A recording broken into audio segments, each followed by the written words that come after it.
Hello and welcome to a new episode of the Yarnflakes podcast. My name is Audrey. I am a knitwear designer from the southwest of France, and this is a podcast where I share what I'm making.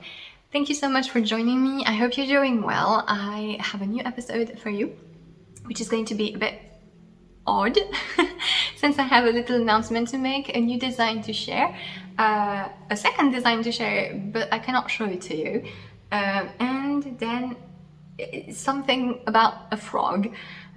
So yeah, that's what we're doing. Light situation is artistic, okay? That's what's happening. Yeah, and we can find time. That is not how you speak, Audrey. You need to actually open your mouth. You can find timestamps to all the different sections of the podcast in the description down below. So if you want to skip anything, feel free to look at this. I also put links to everything that I talk about, the patterns and the yarns that I will be mentioning, as well as links to my social media, my patterns, and my Patreon if you would like to support my business and have access to some different things. So, firstly, when you're watching this, it is my birthday on June the 1st. That's about when I should publish this video. I am experimenting with the time when I post the videos on YouTube, so there you go. But yeah, June 1st is my birthday, and as it has been the case for a few years now, I take this opportunity to have my one big pattern sale. So all of my self-published patterns are 31% off on Ravelry. This is a very unsatisfying number. 30 was good, 31 is a bit more complicated.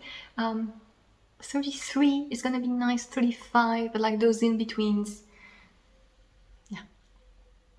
So it's a code 31, so just a number will give you 31% off until next Wednesday, so Wednesday 7th included.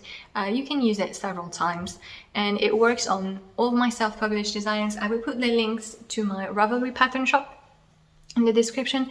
It's basically all of my designs except two which are sold by a yarn company, but yeah, it's all the rest of my designs. So if you've been eyeing some of them, now is the time to get them at a more accessible price point if you would like to support me and get them now for the birthday sale. So I also have a birthday design which I just published, which is part of the sale, and this is what I'm wearing. It's the Sintara Tee. So this is a top-down raglan tee where you start with the back neck and the shoulders, which you are knitting flat with some increases to shape the front of the neck, and then you join to work in the round and you continue the raglan increases, and on the body you have this texture, which is a very simple texture. It comes charted and written in the pattern. And basically it's 8 stitches and 4 rows, but only one of the 4 rows is a pattern row. 3 rows are just stockinette, so you're just knitting. And this is a very intuitive texture. The design is intended to sort of teach you how to maintain a motif, a pattern, a texture basically. So, most of the designs that have an all-over texture like this, sometimes you need to adjust the motif yourself when you're doing the neck shaping or the armhole shaping, etc. And so this can be a bit daunting, especially if it's lace or cables, etc. And I really like this texture because it was so easy to do that I thought this would be a great opportunity for people to learn how to do it. So basically, when you're shaping the raglan increase here, you need to maintain the pattern yourself. And as you can see, it creates vertical columns that are quite clear. Basically, it consists of some purl stitches and some cables, and all of the purls are always on top of the previous ones, etc. So you always see where you are.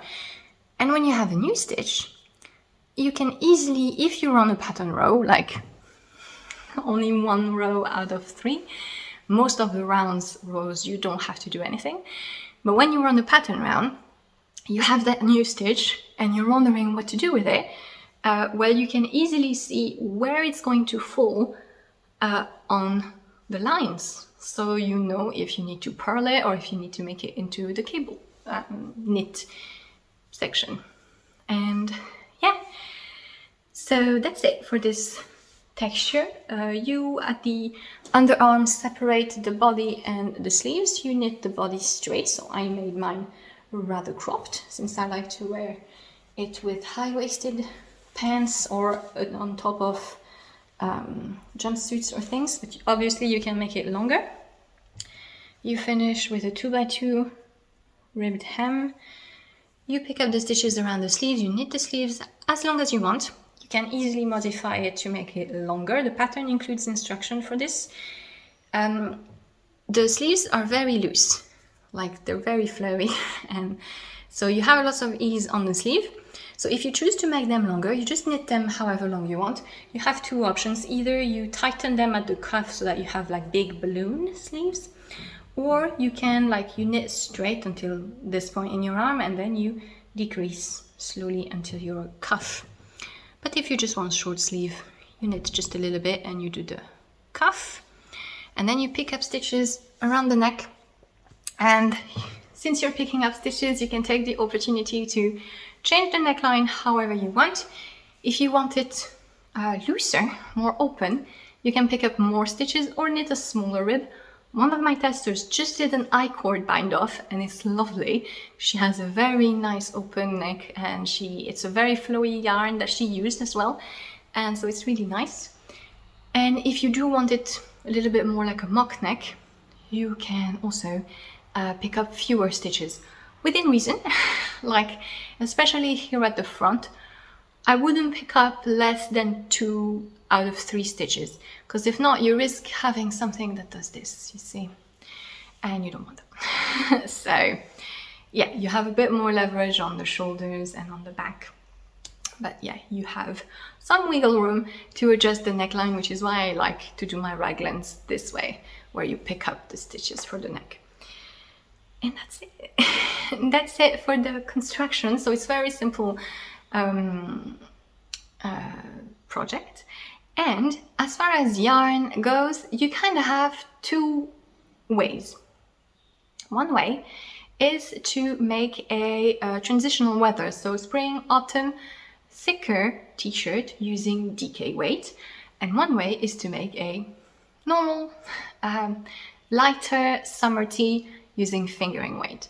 So I made the first version in DK weight. So this design was made in collaboration with Tilia, which is a French brand.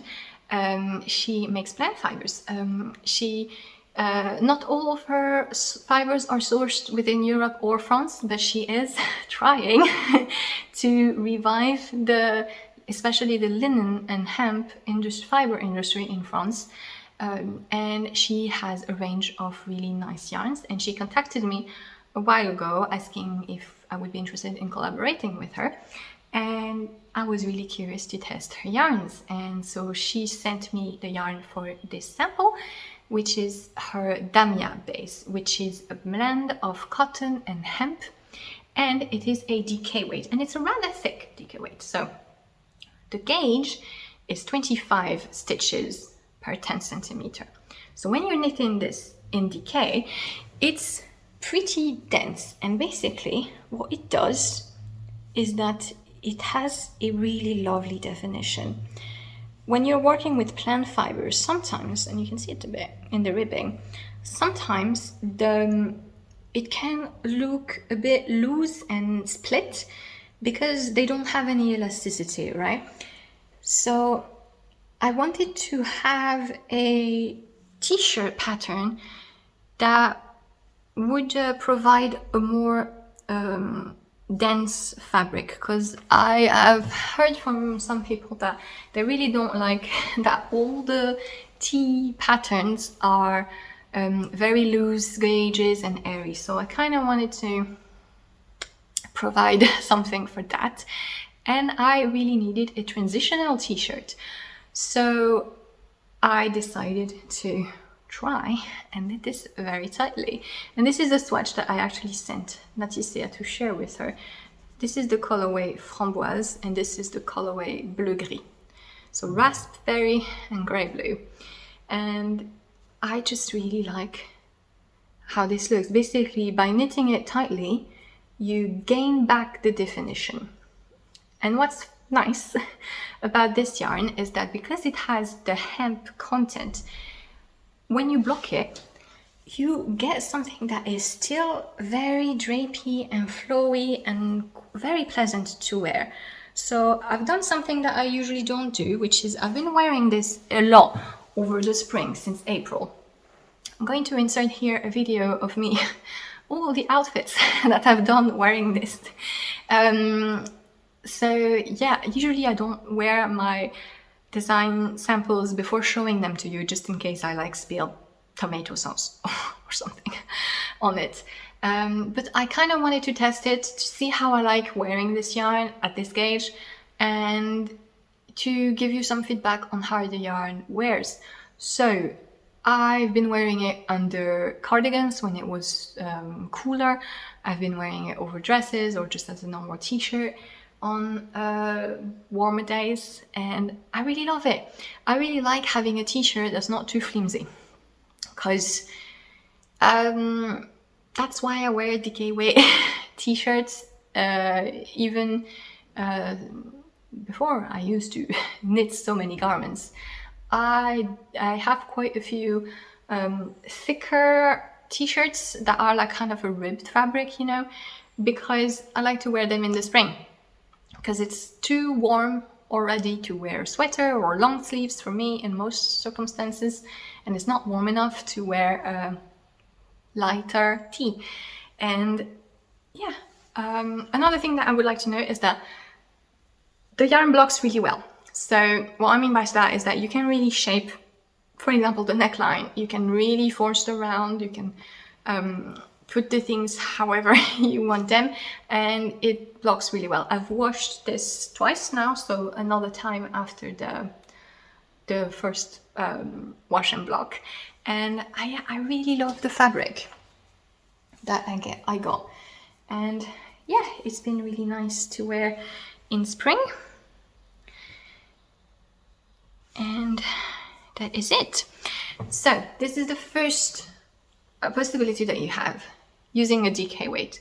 Now, this is a rather dense fabric, so it can be a bit hard on your hands, especially if you're not used to plant fibers. If you're not used to plant fibers, I really recommend either working loose gauges or using yarns that get a little bit more elasticity. For example, if they're a chain yarn or an I-cord yarn, or using fibers like tencel or bamboo that are a bit more flexible already.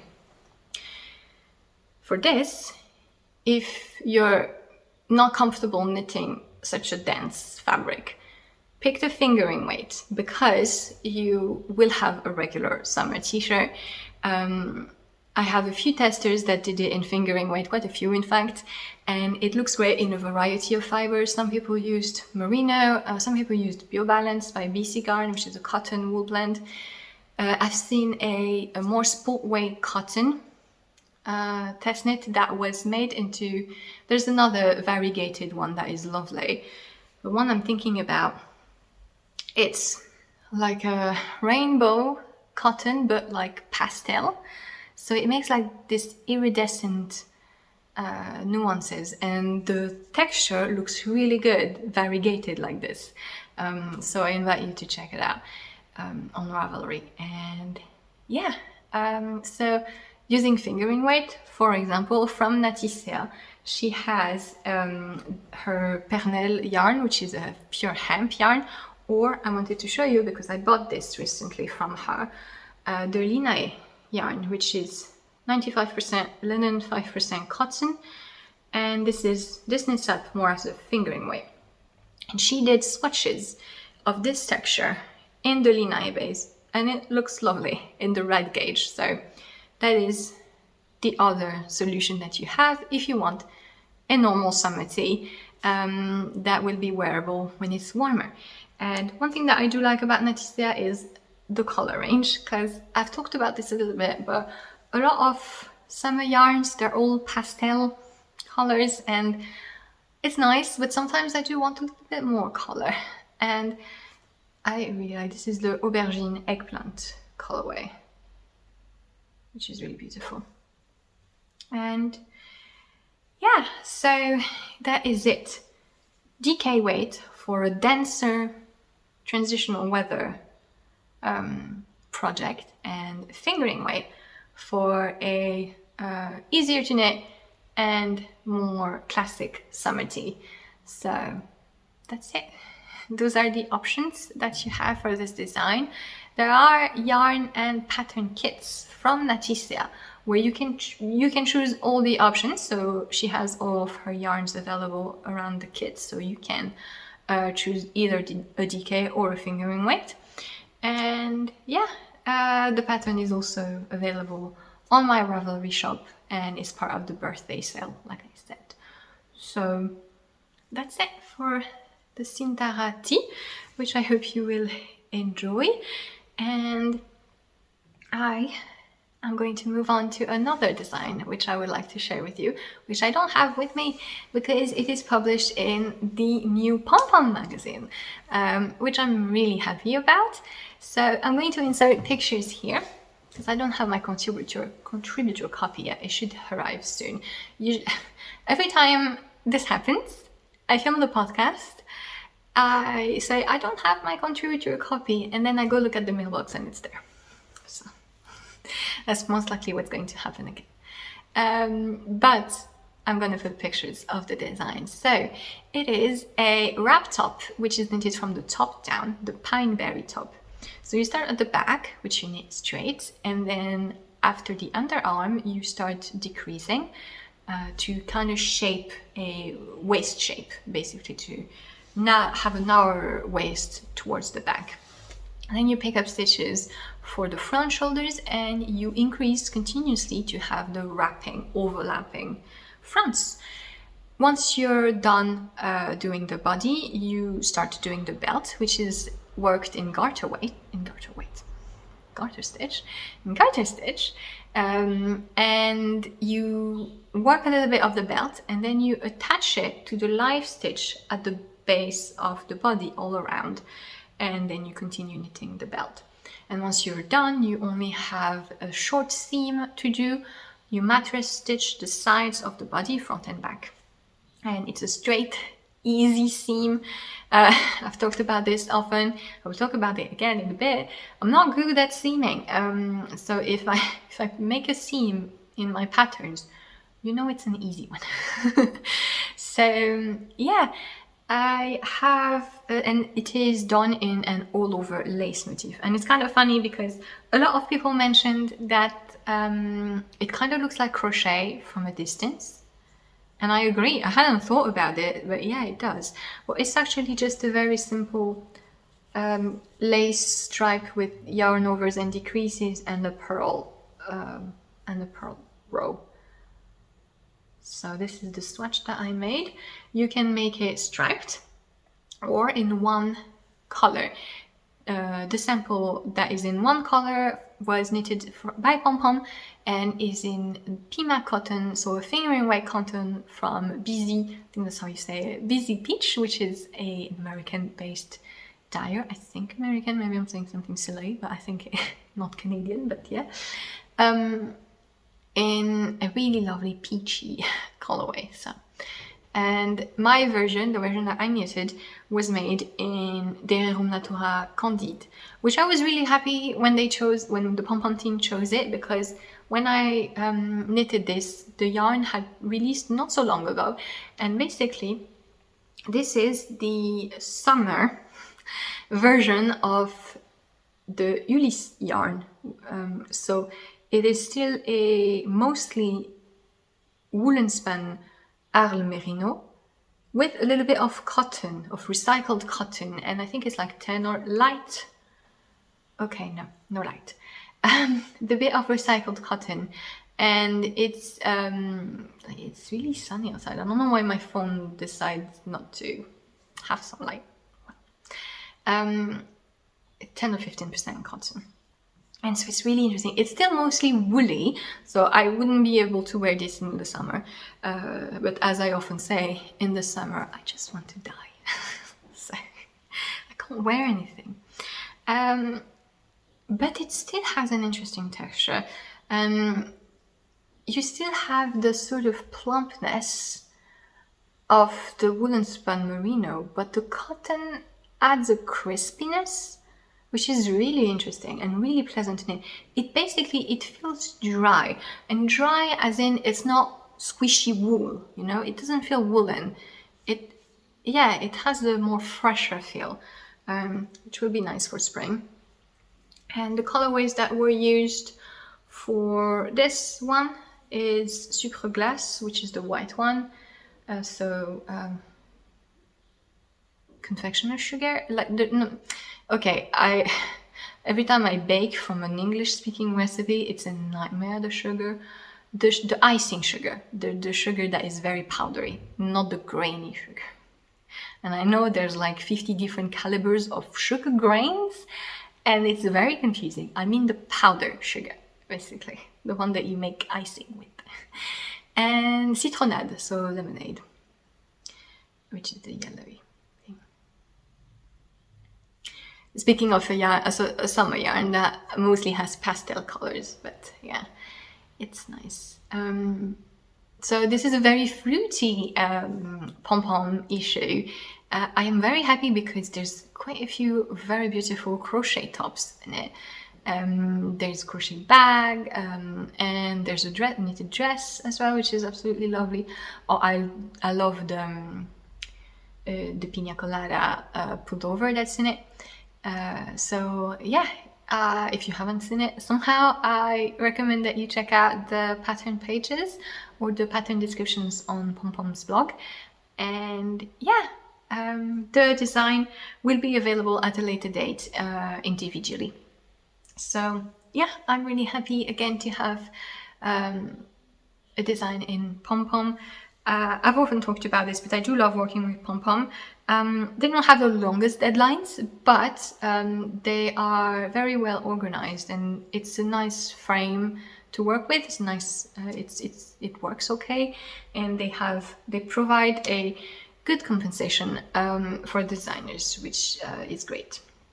And it's always also, I've talked about this with my partner recently, that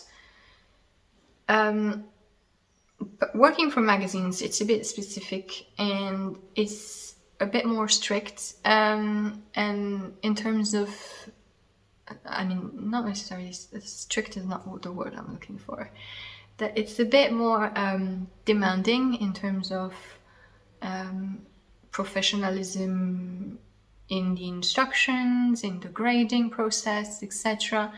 And it's very validating when magazines want to work with you several times. So of course it's not that they want me specifically, it's just that they liked the design.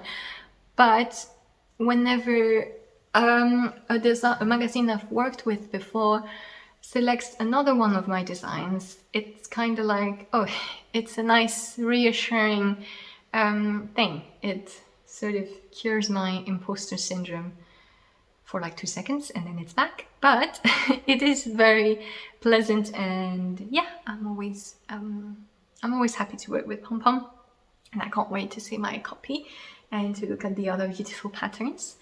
But that's it for the designs I wanted to share with you. And the last thing I have to say is frog. It has not, probably, if you're on Instagram, has not escaped your attention that there are a lot of frogs happening at the moment. I have been for a while following Claire Garland, which is a knitting designer who focuses on toys and dolls and things, and I absolutely love her work. She mostly makes realistic knitted toys. What I mean by realistic is that it's not like, if you want to make a rabbit, you can make a bowl for the head, a bowl for the body, 2 ears, and you have a rabbit. No, what Claire Garland does is she really sculpts the body to be like the actual animals. And so she has a few rabbit patterns, which I love. She has foxes, she has cats, she has dogs. And I've always liked her design, and there's especially one of the rabbit patterns that I've been wanting to make for a while. I always, whenever I do toy knitting, I don't do it a lot, but I really enjoy it. It's really fun. It's so different. It feels so fresh, and it's quite satisfying, and it feels very rewarding. However, I'm not someone who is very good at being meticulous and precise enough for something to look good in that context. For me, it kind of is like drawing or painting. It requires a sense of artistry and of visual representation that I don't feel I'm very good at. So I've been wanting to knit one of her rabbit designs, but I've been kind of pushing it because I know I need to do it at a moment that I have the time to focus on it. And a while ago now, she released a frog pattern, which is everywhere, and it's hilarious. There are Instagram accounts dedicated to the frog. Like, I'm sure you know them, but just in case, I will link them or put their names below in the description. There's He Knit, which makes mostly pictures, and he dresses. I suppose it's he, because it's He Knit. I shouldn't assume. So they dressed up the frogs in different outfits and everything, and it's really nice and cute. And there's Indra Rose Crawford, which is a she makes mostly videos, and she's the one who makes the frog having a bath and everything, and it's hilarious. I love it, and I'm obsessed with it. I can't help thinking about it, and every time I see a frog on Instagram, I send it to my partner, to my mother. You're like, oh, look at the frog. And yeah, I just came to the conclusion that I really need to make a frog, because it needs to get out. Like, I want it, and I'm obsessed with it. So I made a frog. And the first thing I want to say is that the pattern name, the file name, the PDF, is not just frog, it's frog in caps. And it's funny because it's not just any regular frog, it's like a very enthusiastic frog. And so I have a body of a frog, okay? So don't laugh. But, oh my god. Look at this little butt. You see what I mean by like sculpting? It's adorable. Adorable. This was so fun to knit. So the pattern is very clear. The patterns come with pictures. It comes with a video. So it's a TikTok video that was put on a regular YouTube format. So it's kind of like, it's a vertical video with the black bands on the sides, but it's very clear. And she has all the knitting process, including stuffing it, including putting wires on the legs, which I want to do, because I don't want the legs to be floppy. I want to be able to pose it and play with it. Like, yes, I did say I am 31. Yes, precisely. This is why I want to knit with the frog, to play with the frog. And yeah, so I do want to put wires in the limbs, but I was not sure how to do it. So the video shows it very well. It's very clear. Every step is written. The stitch counts are written all the time. It's great. And I love it. So one thing I was surprised is that you knit it flat. So on the one hand, that's nice, because if often the toys that are knitted flat, you start with like very little stitches, and if you have like 6 stitches and you need to work on DP ends and you have 2 stitches per needle, it's very fiddly because you have like your DP ends and you like, yeah, it's a bit annoying. So that's nice to knit it flat for this. On the other hand, you do need to seam it, and like I said, I'm not good at seaming. So you start with a butt here on the back, basically, and so it's very, very clever. I would love to see conceptually how she figures out what shapes to put and how does she decide the short roll rate? How does she decide the increase? Like, it must include so many trial and error. And again, a sense of conceptualizing a visual 3D thing that I am just not, like, my brain is like, no. Like, 3D things for my brain is very difficult. I mean, I already struggle with left and right instructions, and when I write my own patterns, I'm always like quintuple checking left and right things, because it's just very difficult for me to visualize in 3D, so I'm just fascinated. And so basically there's increases, short rows to make the butt, then you decrease a bit, then you make again the bumps for the eyes, and then when you reach the nose, you switch color, and I will talk a bit about what happened here. And you switch color and you make the belly again with short row for the breast, and then you decrease here. And now you start seaming. Basically, you seam here at the back and you seam all around here while stuffing the frog and putting the eyes. And so I'm actually quite happy with my seam, because the thing is, so it's a curved seam because you kind of need to squish some parts of it.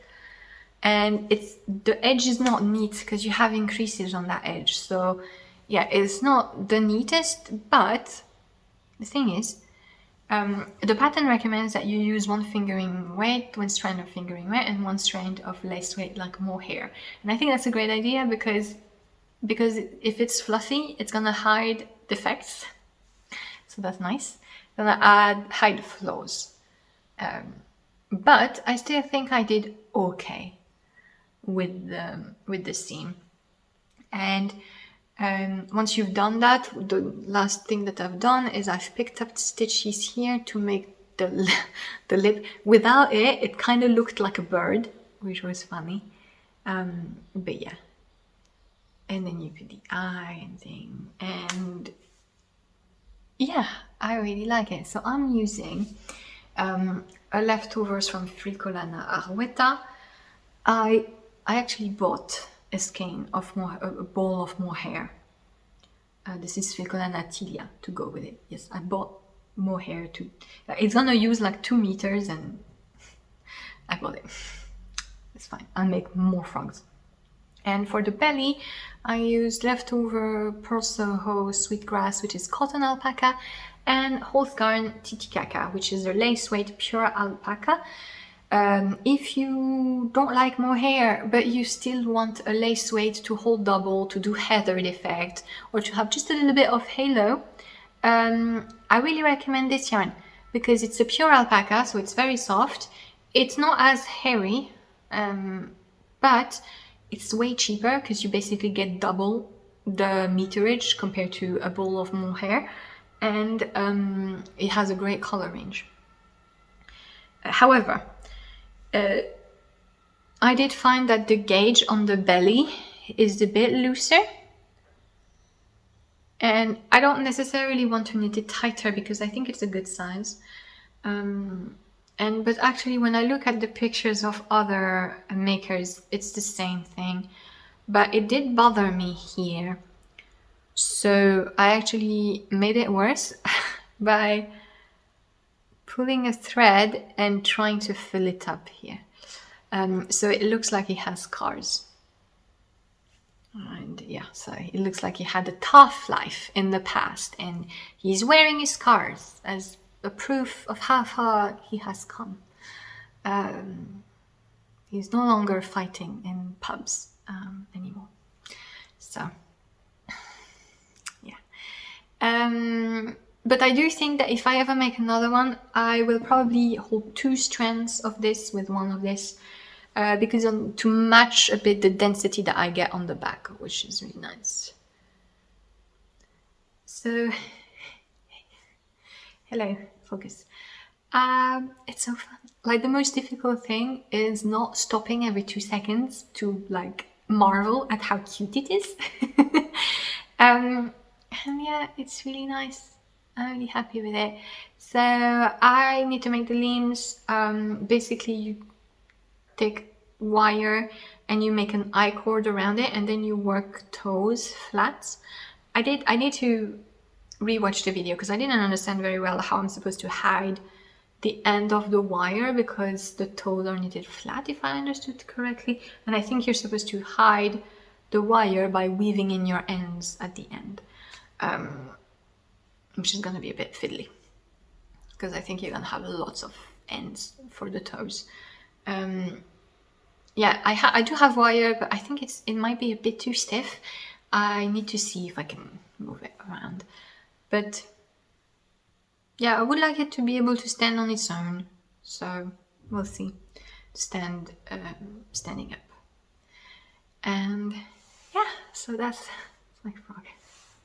You know, if you've been considering making one, if you're feeling down one day, if you're annoyed, if you lost your knitting mojo or something, or if you have issues like humidity in your staircase, I'm saying this completely randomly, of course, make a frog, because it's gonna make you so happy. It made me very happy. I really, really enjoyed making this, and I'm pretty proud of it so far. And we'll see how it continues. But yeah, that's all that I've been wanting to share with you for this episode. Thank you so much for watching. I hope you enjoy. I hope my frog things distracted you a bit. And yeah, just a quick reminder that the birthday sale is running on all my self-published patterns on Ravelry, and it's 31% off with code 31, and it will be until Wednesday, June 7th. So I will see you again mid-June for a few more projects, I hope.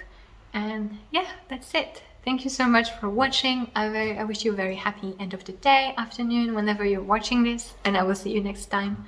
Bye!